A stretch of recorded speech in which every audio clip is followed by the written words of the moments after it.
श्रीमद्भगवद्गीता दूसरे अध्याय का 62वां और 63वां श्लोक। ध्यायतो विषयान् पुंसः संगस्तेषूपजायते संगात् संजायते कामः कामात् क्रोधोऽभिजायते क्रोधात् भवति सम्मोहः सम्मोहात् स्मृतिविभ्रमः स्मृतिभ्रंशात् बुद्धिनाशो बुद्धिनाशात् प्रणश्यति। इन दोनों श्लोकों में भगवान श्री कृष्ण अर्जुन को यह बता रहे हैं कि मनुष्य का किस प्रकार से पूर्ण रूप से पतन होता है। सांसारिक विषयों में फंस करके मनुष्य किस प्रकार अधोगति को प्राप्त करता है, तो इसमें 8 चरण बताते हैं। ध्यायतो विषयान् पुंसः, पुरुष जब विषयों का ध्यान करता है, विषयों का चिंतन करता है, ध्यायतो विषयान् पुंसः संगस्तेषूपजायते, तो उस पुरुष की संगह मतलब आसक्ति उन विषयों के प्रति हो जाती है। विषयों का ध्यान करने से उन विषयों के प्रति एक राग, एक ममता, एक आसक्ति उत्पन्न हो जाती है। संगात संजायते कामः, जब आसक्ति उत्पन्न हो जाती है, जब संग उत्पन्न हो जाता है, तो संगात संजायते कामः, आसक्ति से कामना मतलब इच्छा की उत्पत्ति होती है। और कामात् क्रोधोऽभिजायते, जब उस इच्छा की पूर्ति नहीं हो पाती है तो क्रोध की उत्पत्ति होती है। और क्रोधात् भवति सम्मोहः, जब क्रोध आ जाता है तो मनुष्य मूर्ख हो जाता है, उसमें मूढ़ता छा जाती है। और सम्मोहात् स्मृति विभ्रमः, जब मनुष्य में मूर्खता आ जाती है, सम्मोह आ जाता है, सम्यक मोह आ जाता है, तो स्मृति विभ्रम हो जाता है, उसकी स्मरण शक्ति नष्ट हो जाती है। मतलब जो कुछ भी वेदों, शास्त्रों, रामायण, महाभारत, जो कुछ भी अच्छी बातें लिखी हुई हैं, वो सब मनुष्य भूल जाता है उसमें। सम्मोहात् स्मृति विभ्रमः स्मृति भ्रंशात् बुद्धिनाशो, जब स्मरण शक्ति नष्ट हो जाती है तो मनुष्य की बुद्धि का नाश हो जाता है। मतलब बुद्धि में जो विवेक का तत्व होता है वो नष्ट हो जाता है, सही गलत निर्णय की क्षमता ही खत्म हो जाती है। और बुद्धिनाशात् प्रणश्यति, जब बुद्धि का नाश हो जाता है तब मनुष्य का पूर्ण रूप से पतन हो जाता है। तो 8 श्रेणियां इसमें बताई गई हैं। ध्यायतो विषयान् पुंसः, विषय से प्रारंभ करके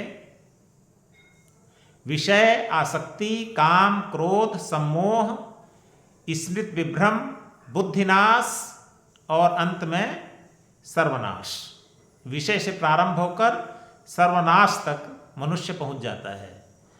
अच्छा, विषय के प्रति मनुष्य आकर्षित क्यों होता है? संसार में 2 ही सब्जेक्ट हैं, एक भगवान और एक संसार। जब मनुष्य का मन भगवान में लगता है तो संसार में नहीं लगता है, और अगर भगवान में मनुष्य का मन नहीं लग रहा है तो निश्चित रूप से संसार में उसका मन लगेगा, क्योंकि यह मन कहीं न कहीं इसको लगना जरूर है, या तो भगवान में लगेगा या संसार में लगेगा। अब जब संसार में लगता है तो संसार के किसी न किसी विषय में लगता है। गंध, रस, रूप, शब्द, स्पर्श, इनको लेने के लिए लगता है। आंखें कोई न कोई रूप देखना चाहती हैं, कर्णेंद्रिय कोई न कोई शब्द सुनना चाहते हैं, नासिका कोई न कोई गंध को ग्रहण करना चाहती है, रसना कोई न कोई रस को लेना चाहती है, त्वचा कोई न कोई स्पर्श को लेना चाहता है। तो ये इंद्रियां अपने विषयों को प्राप्त करना चाहती हैं। जैसे एक एग्जाम्पल लेते हैं, जैसे चीनी है। अब चीनी का चिंतन मनुष्य किया तो ध्यायते विषयान् पुंसः संगस्तेषूपजायते, चीनी का चिंतन किया तो चीनी के प्रति एक आसक्ति, एक आकर्षण पैदा हो गया मन के अंदर। संगात संजायते काम, जब यह आसक्ति पैदा हुई तो उसको पाने की इच्छा पैदा हुई, कामना पैदा हुई। अब अगर वो चीनी हमें नहीं मिल पाती है, कोई रोक दे रहा है, तो हमारे मार्ग में, हमारी इच्छा पूर्ति होने के मार्ग में कोई बाधा जब आती है तो क्रोध आता है। तो जब चीनी नहीं मिल पाई तो उस व्यक्ति पर हमें क्रोध आता है जो हमें रोकता है चीनी खाने से। कामात् क्रोधो भी जायते, और क्रोधात् भवति सम्मोह, जब क्रोध आता है तो मनुष्य मूर्ख हो जाता है, उसमें मूर्खता छा जाती है। क्रोधात् भवति सम्मोह, और सम्मोहात् स्मृति विभ्रम, जब मूर्खता आ गई तो मनुष्य भूल जाता है। जैसे चीनी है, क्रोध आया, क्रोध से मूर्खता आई, और मूर्खता से अंत में सम्मोहात् स्मृति विभ्रम, सम्मोह से स्मृति का नाश हो जाता है, स्मरण शक्ति का नाश हो जाता है। स्मरण शक्ति क्या, जो भी अच्छी बातें जहाँ भी हमने पढ़ा है, सुना है, वेदों में, शास्त्रों में, पुराणों में, रामायण में, जहाँ भी अच्छी बातें जो हमने सुना है, उस स्मरण शक्ति का नाश हो जाता है। तो सम्मोहात् स्मृति विभ्रम,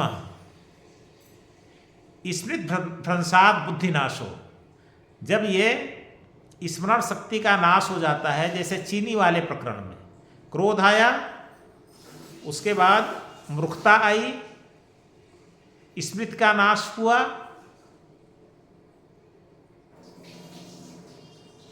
स्मृति भ्रंशात् बुद्धिनाशो, उसके बाद स्मरण शक्ति, सारी अच्छी बातों का नाश हो जाने पर विवेक हमारा नष्ट हो गया।